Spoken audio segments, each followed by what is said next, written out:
Bonjour à tout le monde, j'espère que vous allez bien. Aujourd'hui, nous nous retrouvons pour une nouvelle vidéo et cette vidéo sera sur l'émotion peur. Alors, si je vous dis que 80% de nos peurs sont infondées, c'est incroyable comme simplement cette phrase fait un bien fou. Et je pourrais même arrêter ma vidéo là. Non, je rigole. Donc, je vais aujourd'hui exposer l'émotion peur. Qu'est-ce que veut dire cette émotion peur quand nous la ressentons? C'est lorsque nous ne sommes pas prêts ou que nous ne pouvons pas faire face à une situation. La peur engendre trois réactions. La première réaction, c'est la fuite. Un petit peu comme quand dans les dessins animés, on voit le personnage qui a peur, qui prend ses jambes à son cou et qui part en courant. Nous avons l'effet de tétanisation, c'est-à-dire que nous perdons tous nos moyens, nous restons figés. Et nous avons la dernière réaction qui est le combat.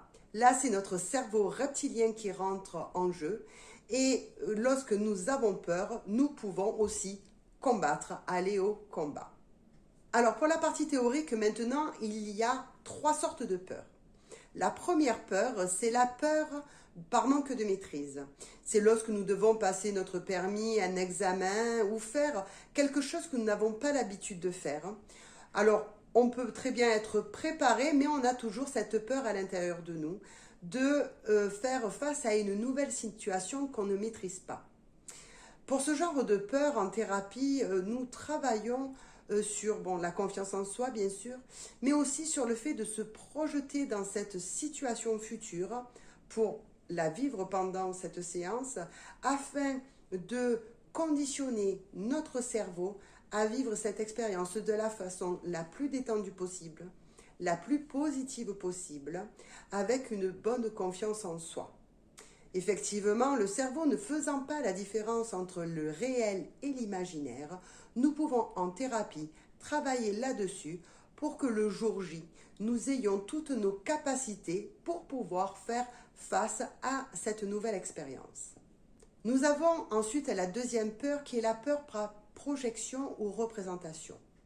Alors, cette peur, ça peut être une peur qu'on a déjà vécue il y a longtemps et qu'à chaque fois qu'on se retrouve confronté à cette situation, cette peur rejaillit. Ou bien c'est une peur qu'on n'a jamais vécue. Par exemple, on regarde à la télé et on voit un crash aérien. Donc, le fait de monter en avion, cette peur s'active en nous. Ensuite, on a tous regardé enfant Les Dents de la Mer. Et c'est vrai que des fois, certaines personnes, quand elles vont se baigner, peuvent avoir peur dans des moments quand elles nagent. Il y a même des personnes qui ne se baignent plus du tout à cause de ce film qu'ils ont regardé enfant. Donc, ils n'ont jamais été confrontés réellement à un requin, mais le film a fait que cette peur s'est ancrée en eux. Et donc ça, c'est une peur par représentation. La troisième peur, c'est la peur par déplacement. Cette peur, c'est quand on a peur des serpents, des souris, du noir. Cette peur est une peur phobique qui peut nous faire également perdre tous nos moyens, mais toute raison également. Le fait de rencontrer une souris, comme on dit, c'est pas la petite bête qui va manger la grosse. Et pourtant, certaines personnes, quand elles voient des souris, elles se mettent à crier, elles montent sur des chaises, elles ne peuvent pas approcher la souris et des fois elles quittent même la pièce de peur que la souris l'attaque. Donc c'est vraiment une peur par déplacement, une peur profonde interne que nous déplaçons à l'extérieur. Alors pour cette dernière peur, nous pouvons en thérapie et notamment en REMDR travailler sur ces peurs phobiques. C'est-à-dire que pendant la séance, nous allons refaire vivre une situation où vous rencontrez une souris, un serpent, et au fur et à mesure, nous allons baisser l'intensité émotionnelle face à cette situation jusqu'à ce que finalement la peur des souris ou autres ne vous impacte plus émotionnellement. C'est-à-dire que la prochaine fois que vous ferez face à la rencontre d'une souris, d'un serpent, peu importe, en fait, vous ne soyez plus tétanisé, vous ne perdez plus vous ne perdez plus votre sang-froid et que cette peur un peu irraisonnée soit totalement dissoute. Par exemple, moi, en EMDR, j'ai travaillé la peur de l'avion.